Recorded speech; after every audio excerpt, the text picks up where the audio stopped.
When it started to rain, I decided to run. My shoes were soaking and my hood wasn't making a bit of a difference. Water was dripping into my eyes and down my neckline, running together with my tears. I desperately shouted, "Fuck it, where's everybody?"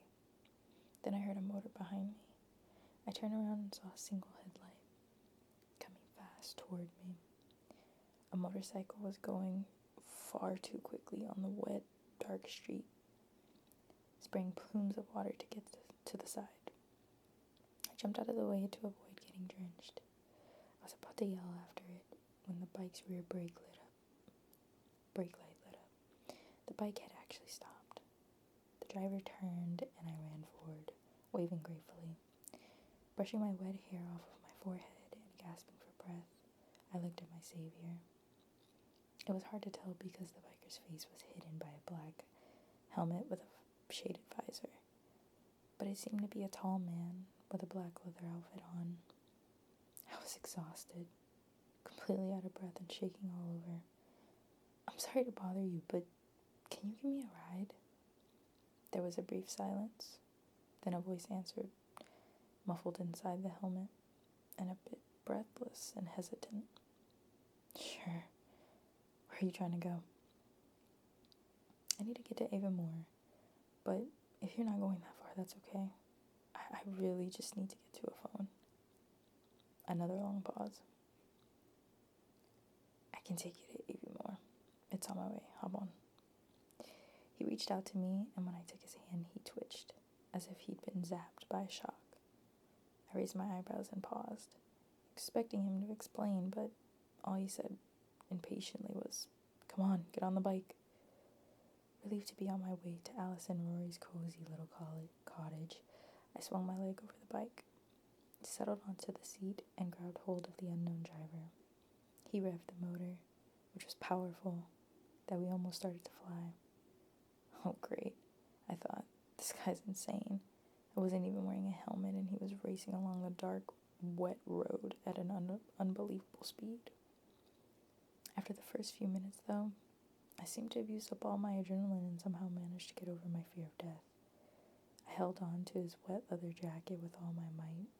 We sped through the night along Loch Ness's shimmery coast, with my hair blowing in the wind and the rain whipping me in the face. The ride didn't take as long as I expected, but I was stiff when I got off the bike. Thanks, I don't know how. My knees buckled, and I almost lost my balance. I groped for something to hold on to, and when I grabbed my mysterious driver, he again twitched at my touch. Then he pulled his arm away and rocketed down the road. Irritated that I hadn't gotten to properly thank him, I stood in the dark thinking that they were certainly strange people, these Scots. The warm shower I took that night was amazing. I threw my cold, wet clothes in the heap on the floor and turned up temperature as hot as it could stand. I closed my eyes and tilted my head back to let the water spray over my entire body. I couldn't stop thinking about the biker's weird behavior. Why had he bothered to help me when it obviously made him so uncomfortable? I soaped my hair with a honey-scented shampoo, and at long last, felt I'd rinsed the cold from my bones. Then I wrapped myself in a big soft towel and sat down on the bed and started to sip the cup of hot tea Allison had set on my bedside table. The tea made me feel warm inside, too. I dried my hair, put on my pajamas, and slid into bed. Ow! My hand went to my chest, that burning feeling under the pendant again. I went to the mirror and pulled back my pajama top. My skin was bright red, but the pendant itself was cold. Was I developing an allergy to the metal? I hated to think so. Just in case, I took off the necklace and put it on the table. I turned out the light and let myself sink into the mattress. The clouds and rain had passed, and the night had turned cold and clear. Moonlight shone through the window and danced on the silver pendant. I stared at it for a few minutes, then drifted into my pillow, giving in to sleep. In the middle of the night, I woke, feeling as if something important was missing. Was I homesick? A single moonbeam stole its way through the curtains and shone on my pendant, dipped in the silvery light. It looked almost magical. Automatically, my hand reached out to it. It felt warm, and a feeling of safety swept through my body. I put it back around my neck where it belonged and snuggled back into bed. The black-clad driver turned to look one last time toward the little cottage before he got back on his bike. He had stood for a long time, hidden by the trees, observing the place. He hadn't come for any rational reason. He'd felt drawn here, as if pulled by an invisible rope.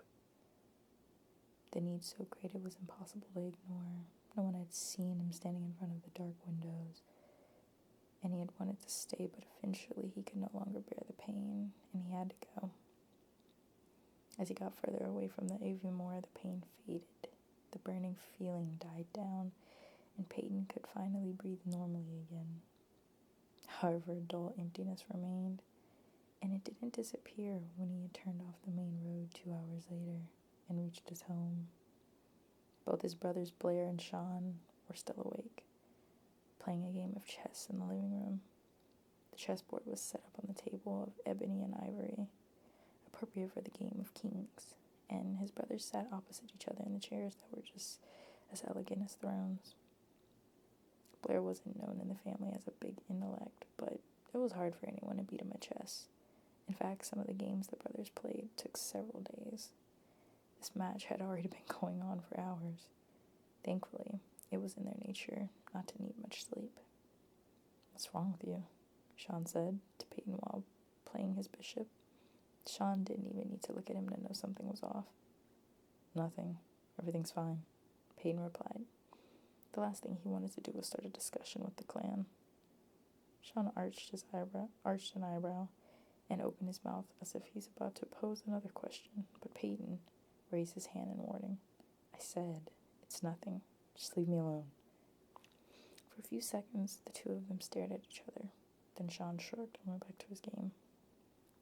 At 25, Sean was 6 years older than Peyton, and Peyton was closer with him than anyone else in his family, including the head of the family, 27-year-old Blair. Sean seemed younger than he was due to his thin build. He was smart. He was in constant motion, and he seldom missed a thing. Just a few minutes before, for example, Peyton could tell Sean knew immediately that Peyton was hiding something big from them, but he wasn't the type to push either, and Peyton was grateful for that. He didn't want to lie to his favorite brother, but he didn't want to talk to anyone about his latest experience until he knew more about them himself. Peyton crossed the wide open hall and went up tightly wound staircase. The old castle was unfeeling and cold, just like the brothers who had lived there. He closed the heavy door to his room and let out a deep exhale. What was wrong with him? He asked himself. What was happening? He stood in front of the mirror and scrutinized his reflection. Dark brown eyes glared back at him. His full mouth was tight. It had been used for a smile in a really long time. The old crescent-shaped scar on his chin made him look dangerous. His light brown hair stood out rakishly. He subconsciously stroked his hair with his fingers, smoothing it a bit. He was fairly tall, well-built young man, just as always. He couldn't see anything that had changed. But why then, he wondered. Why did everything feel different than before? My first days in Scotland had flown by. My daily sightseeing tours were on hold for the weekend, so I was spending a lot of time with Allison and Roy. Allison was funny and laughed a lot. While she did her housework, she'd tell me stories, amusing episodes from her life, or small squabbles she had with Roy. And although she was the tiny one in this odd couple, she easily won every fight. I felt really at home with them, the cozy warmth in the cottage and the rosy glow coming in through the pink blinds and the arch overgrown with roses at the front door. And it all seemed to have brushed off onto me, and I was feeling much sunnier than I had been at home. But I couldn't say everything was perfect. The whole weekend I'd felt a little on edge. Couldn't put my finger on it and precisely. I couldn't put my finger on it precisely, but it was almost as if I were being followed. Whenever I stopped and looked around, I didn't see anything unusual, but it always felt as if someone were looking at me behind my back. And that made my hair stand up on the back of my neck. I felt a little silly about it, actually. It was probably just what Roy had told me when I arrived. Scotland turned people into superstitious scaredy cats. On Monday morning, I had the house to myself. Since Roy was a teacher, he left the house pretty early in the morning. Allison had already apologized the night before for not being able to make breakfast for me. She was working extra hours at the tourist information office for a few days, filling in for a coworker who had got her appendix out. "It's no problem," I said. I was actually kind of relieved to get a little alone time. "I can get breakfast for myself, and then I'll go on the tour." Allison's expression told me she was worried I might run into trouble again. She'd felt terrible when I'd come home in the dark soaking wet after losing my tour group. I tried to reassure her. "I promise I won't miss the bus again, and I'll always stay close to my group. Please don't worry." "Okay, but do be sure to take your phone with you this time, just in case." As Allison said goodnight, it was clear to me that she wanted to believe I'd be fine on my own in the morning, but she wasn't entirely sure. I opened my eyes, just as I had after my first night there. I unlatched the window as soon as I got out of bed. I could tell it was going to be a nice day. The sun was already successfully warming the air, and I stood at the window in my pajamas, just enjoying the night, the quiet. The delicious smell of coffee and biscuits wafted up from the kitchen. Not surprisingly, Allison had decided to take care of breakfast after all. I wandered downstairs and got myself a cup of coffee with milk. I carried it and a plate of biscuits up to my room and had breakfast in bed. I felt at ease. The fears of the past few days disappeared for a change, and I couldn't wait to see more of Scotland. My good mood stayed with me the whole day, even during the sightseeing tour. Like lemmings, we followed our guide to the Glenfinnan Monument. We lemmings didn't fall into the sea, but we could be counted on to follow each other into the souvenir shop. This particular little shop could hardly withstand our attack, and I almost had a bout of claustrophobia. Gasping for breath, I dashed out the back door and sucked in some fresh air. In front of me stretched the wild wilderness of the highlands. A gravel path led across the heather and up the monument, so I headed toward it. The Glenfinnan Monument is a round, simple tower on the coast of the Loch Shiel. The closer I got to it, the larger it loomed. It was built in 1815, our tour guide had told us, to mark the spot where the Prince Charles Edward Stuart, also known as Bonnie Prince Charlie, began the Jacobin uprising. The Scottish clans gathered around him here in 1745 as he led them to battle in the fight for the crown of England and Scotland. They must have really trusted him. The tower is topped with a statue of the nameless Highlander in a kilt, but since he couldn't say much, a real human Scot in full tartan was on hand. His job was to let only 2 or 3 visitors at a time through the arched doorway into the tower. It was very dark and frighteningly narrow inside the building. I climbed a steep, winding staircase and pushed myself through a tight opening to reach a narrow platform at the top. Another visitor poked his head right after me. I stepped up to the stone balustrade to make room for him, and when I saw his face, my breath caught, and I quickly turned away. I hoped he didn't notice his effect on me. I couldn't say exactly what it was, but the sight of him made me woozy, and I had to lean against the wall. When I stole another look, he was standing as far away as possible. Maybe he was trying not to invade my personal space, I thought. My heart was beating so loudly that I was afraid he could hear it. Every fiber of my body felt electrified.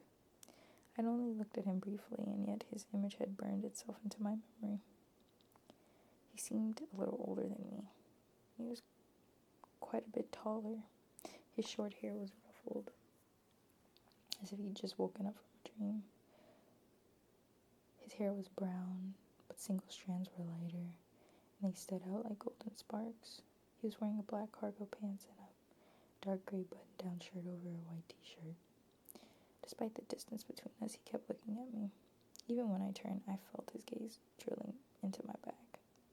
Unable to stop myself, I looked at him again, trying not to be too obvious. There was something strange about the way he was staring at me. His brown eyes seemed slightly glazed, and he had pulled back away from me even more. I tried to swallow, but I felt like I couldn't. The wind blew my hair into my face, and a whiff of his scent swept toward me. Indescribable feelings flooded me. His face was scowling, his whole posture unwelcoming, yet I somehow felt inexplicably attracted to him.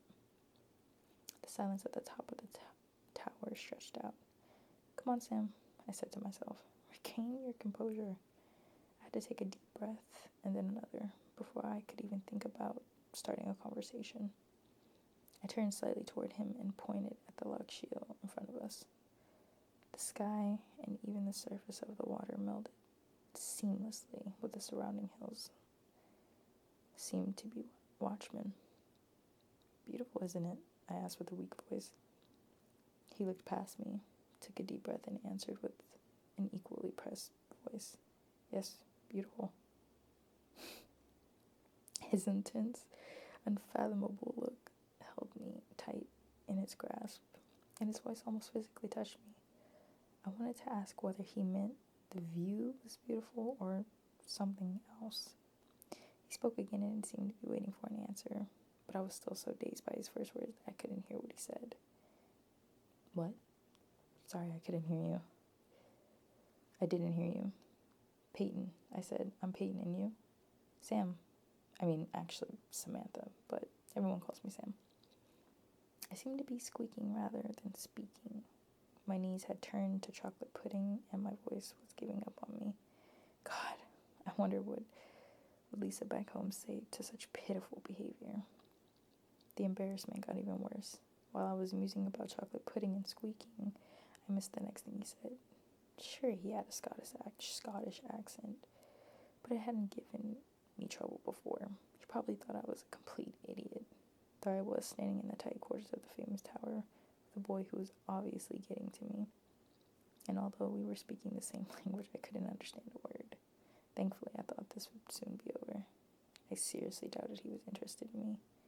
His tortured expression as he leaned over the balustrade to check out the view made me think he was he'd rather throw himself over the wall than lean even a millimeter in my direction. It was too much, and I started to laugh. Snort, really. I held my hands in front of my mouth and tried to stop, but the laughs just popped out of me. Giggles gone crazy. I was laughing so hard, I was almost crying. My eyes started to water and I relaxed my body, letting my back drop down to the wall and rest myself on the floor. It took a moment, but then Peyton's face changed. It wasn't a smile, but maybe amusement? Yes, I'd say he was at least slightly amused. He studied me and then sat down opposite of me. He didn't say a word. I suddenly noticed that my pendant was doing that burning thing, making my skin feel red hot, but I was far too caught up in the moment to give it much attention. I struggled to regain my composure. Then I gathered all my courage and looked up. Peyton was sitting with his legs crossed, leaning against the wall in a way that was meant to look relaxed and clearly wasn't. His hands were resting loosely on his thighs, but he was obviously tense. The muscles in his arm looked tight, and his face showed not a bit of levity. To be fair, I was probably more capable of climbing Mount Everest than appearing cool and relaxed myself, but slowly the first shock of hearing him speak was ebbing away.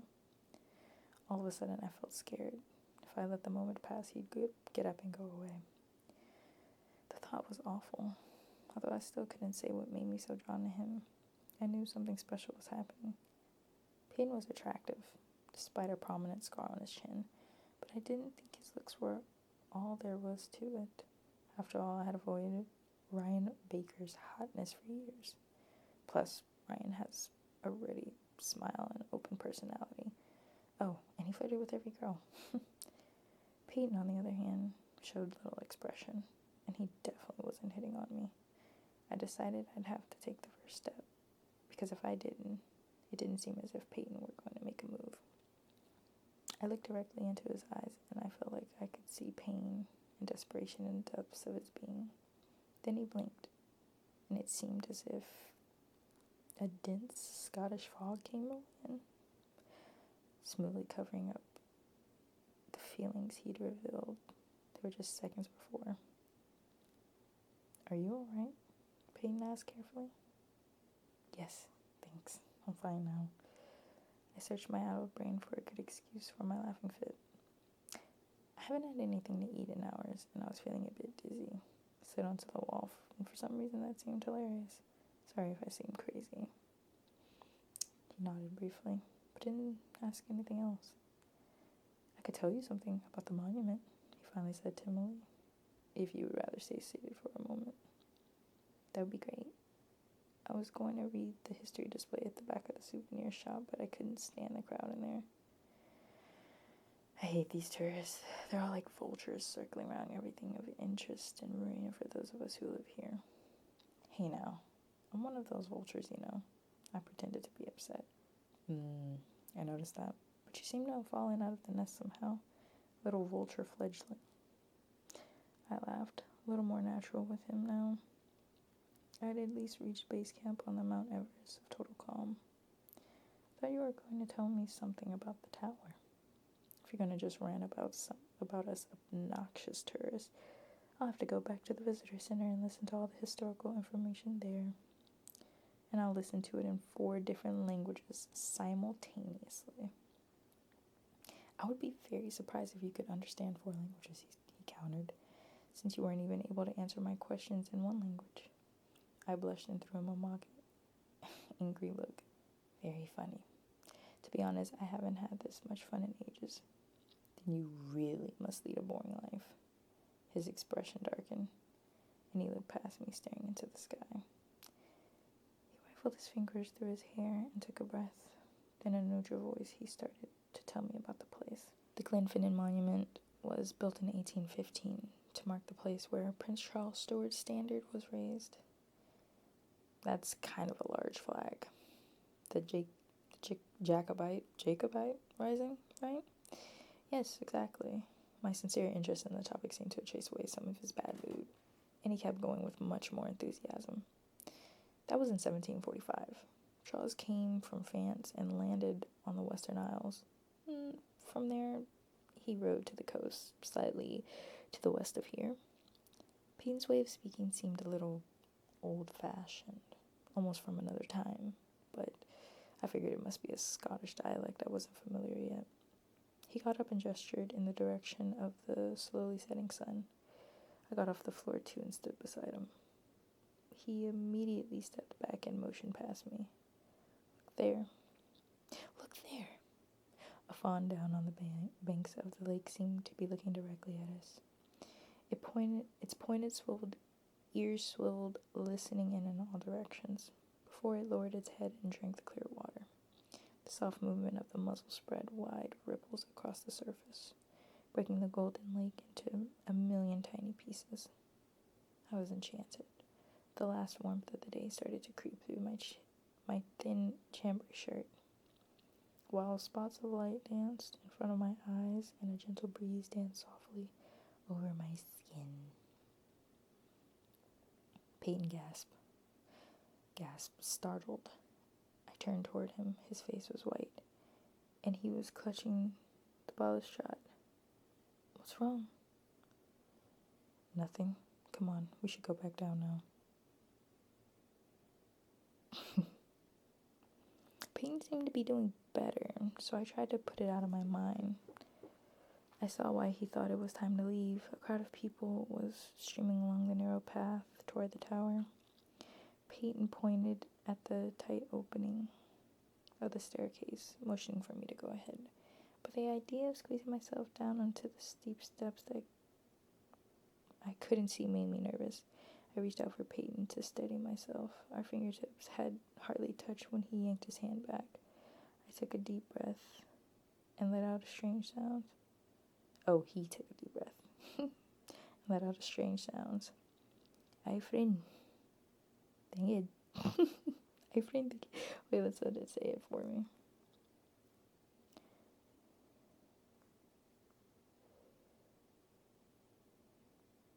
Ay, friend. Okay. I'm locked in. That's what I said. Ay, friend. Dang it. Danger. Oh, never mind. Danger. A moment of deja vu passed over me, but I couldn't grab the memory. Then Peyton took my hand again. Before I could give it a second thought, I stepped onto the narrow opening and carefully felt around my feet to get a safe grip on the old rough steps. Peyton held me until I felt secure enough to loosen my grip and climb down on my own. A thick rope seemed to be the only safety measure against falling, and I made my way down hand after hand warily. No sooner had I stepped through the arched door than Peyton was standing behind me. I had no idea he had managed to get down that fast. The thought of him squeezing through with his broad back and strong arms was absurd, and I would have thought it was impossible if I hadn't seen him come up. Peyton kept his distance, and as a few other tourists shoved their way through the dark mouth of the monument, he moved even further away. I was just glad to be back on the solid ground. I wandered a few steps toward the polished wooden benches and set up a semicircle around the tower, and then I sat down and looked over my shoulder. Peyton had followed, but he hadn't sat next to me. Instead, he sat on the grass. His eyes had such an immense intensity, and I wondered what it was about him that made me want to take in every detail. I was getting used to his company, but inside I was still vibrating, as if I was standing next to a Tesla coil, and its energy conducting through me. So, have you had enough of the history lesson? Peyton asked. Or do you want me to tell you more? Well, I really wanted to know more was his history, but I told him to go on, that I still had time. How much time? He seemed to have an idea. I checked my cell phone. I still had an hour before the bus was scheduled to go back to Aviemore. Actually, I have far too much time. I didn't know what I could possibly do there for another hour, so I hoped Peyton would stick around. If he were to say goodbye now, I'd probably die of boredom, and they'd have to erect a monument in my honor. Here died a bored teenage tourist.